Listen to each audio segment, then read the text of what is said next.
Bonjour à tous. Aujourd'hui, une autre histoire de l'épopée islamique, et une fois n'est pas coutume, nous allons parler des agissements et des mœurs singulières du meilleur des hommes et prophète de l'islam, j'ai nommé Mohammed Rasulallah. Et cette fois-ci, accrochez-vous bien, nous allons parler du jour où le meilleur des hommes a baisé sa belle-fille Zainab, plus précisément la femme de son fils adoptif Zaïd. Va t'asseoir confortablement, va te chercher un petit thé, un petit café, des cacahuètes, des pistaches, des dattes, tu fais comme tu veux. Cette histoire est une dinguerie. Et comme à son habitude, le meilleur des hommes, Rasulallah, sallallahu alayhi wa va vous régaler. Mais avant de parler de Zainab et de son pétard magnifique, au passage, le plus beau cul de toute la péninsule arabique selon Ibn Abbas, le cousin du prophète, un cul qui a fait perdre la tête à Mohammed, nous allons parler de Zaïd. Qui est-il et comment est-il devenu le fils adoptif du meilleur des hommes? Cette histoire est rapportée dans le Tarikh, l'histoire de Tabari, volume 39, page 6. Zaïd ibn Haritha naît dans la tribu de Kalb vers 581 de notre ère. Il fut kidnappé étant jeune garçon et vendu comme esclave. Il fut acheté par Hakim ibn Hizam pour 400 dirhams qui le donna comme cadeau à sa tante Khadija, la future femme du prophète. Lorsque celle-ci se maria avec Mohammed, elle lui offrit Zaïd comme cadeau de mariage. Retenez bien ce détail. Khadija offre à Mohammed un esclave comme cadeau de mariage.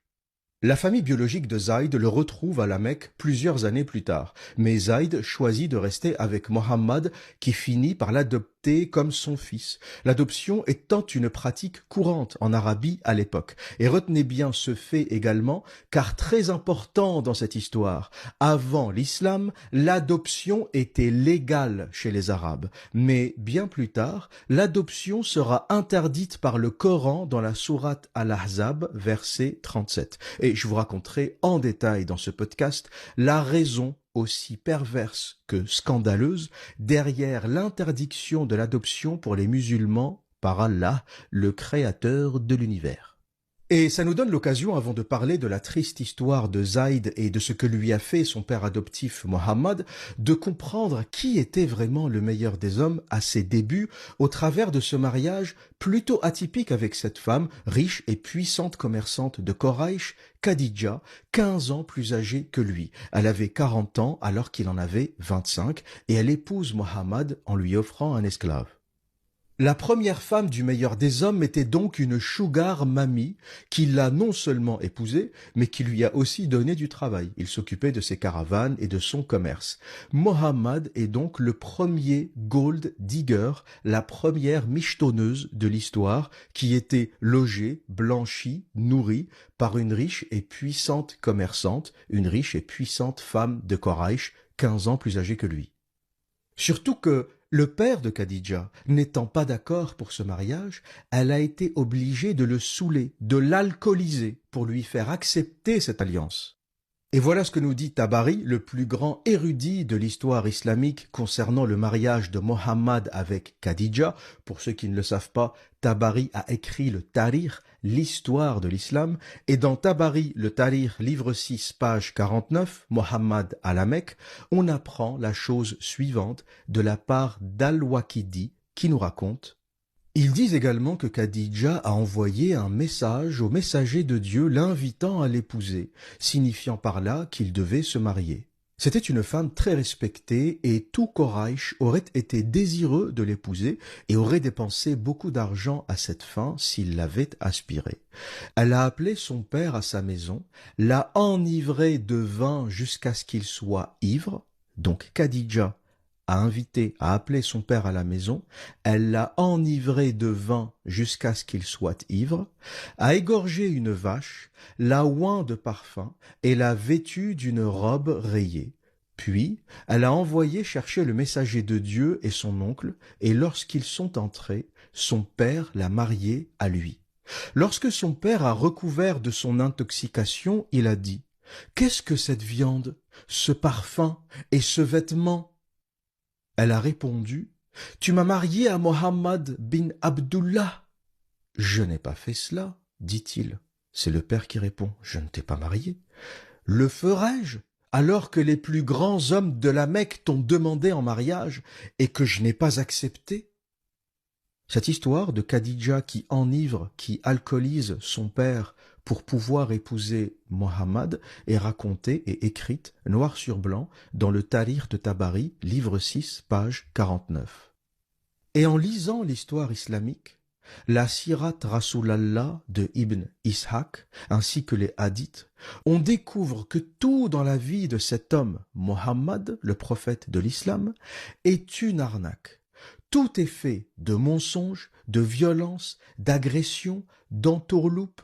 Tous ces mariages sont louches, il n'y a pas de mariage normal chez Mohammed, tout est bizarre. Aïcha était une enfant, Marie la Copte était une esclave, Safiya a été kidnappée après avoir égorgé son mari, son père, son frère et toute sa tribu à Kaïbar. Khadija, son premier mariage, se fait en saoulant le père de Khadija pour ne pas qu'il se rende compte de ce qui se passe. Mohammed est le plus grand scam artiste de toute l'histoire de l'humanité. Charles Ponzi, Napoléon Hill, Bernard Madoff à côté sont des enfants de cœur. C'est des bricoleurs. Et bien sûr, le cas Zainab ne fera pas exception. Et voici comment se déroule l'intrigue, voici comment se déroule cette histoire. Lorsque le prophète Mohammed souhaite marier son fils adoptif Zayd à Zainab bintou Jahsh, elle refuse. Elle ne voulait pas l'épouser justement en raison de son passé d'esclave. Elle se considérait d'une classe sociale supérieure à Zayd, le fils adoptif du prophète. Mais comme toujours, Rasulallah ne se laisse pas démonter. Et comme toujours, il use de son autorité divine. Il est assis dans le salon avec Zainab, Zayd, les invités. Il fait la demande en mariage pour son fils. Zainab refuse. Le prophète, il est là et regarde le plafond. Attends, j'ai reçu une sourate. Chut, ferme ta gueule. Al-Ahzab, verset 36. Taisez-vous, c'est Allah qui parle. Arrête de jouer, arrête de manger, lâche les pistaches. C'est Allah qui parle, c'est une sourate. Ta gueule, écoute. Al-Ahzab, verset 36. Et il ne convient pas aux croyants et aux croyantes, quand Allah et son prophète ont pris un parti, de suivre leur propre impulsion. Quiconque désobéit à Allah et à son prophète est dans une erreur manifeste. Et que nous dit cette sourate? Comment la comprendre? On va voir le tafsir de Ibn Kathir. On ne peut pas comprendre, encore une fois, je l'ai déjà dit, mais c'est important de le rappeler, on ne peut pas comprendre le Coran sans sabab an-nuzul. Tous les gens qui disent « je lis le Coran, je suis un coraniste, je ne crois à rien d'autre » racontent de la merde. Vous êtes des débiles. Vous n'avez même pas compris ce qu'est le Coran et ce qu'est l'histoire islamique. C'est quoi le Coran? C'est que des sabab an-nuzul. C'est le prophète qui a des problèmes ou qui a des aventures ou des histoires ou des choses qui se passent dans sa vie, et dans le contexte de ce qui se passe, il reçoit des révélations. Un coup, c'est lorsqu'il demande de l'argent aux Juifs, un coup, c'est lorsqu'il veut baiser une femme, un coup, c'est lorsqu'il a des doutes, des problèmes, et donc Allah lui envoie toujours des versets qui sont dans le contexte de ce qui lui arrive. C'est ce qu'on appelle en arabe sabab an-nuzul, les raisons de l'envoi. Et on ne peut pas comprendre les sourates, on ne peut pas comprendre le Coran si on ne comprend pas le contexte. Et voilà ce que nous dit Ibn Abbas au sujet de ce contexte de sourate Al-Ahzab, verset 36. Ibn Abbas raconte que le messager de Dieu, qu'Allah le bénisse et le salue, donna en mariage Zainab bintou Jahsh à Zayd ben Haritha. Mais elle répugna cela, prétendant qu'elle jouit d'une lignée meilleure que la sienne. Dieu alors fit cette révélation, à savoir que Zainab était la fille de la tante maternelle du prophète et Zayd, son esclave affranchi.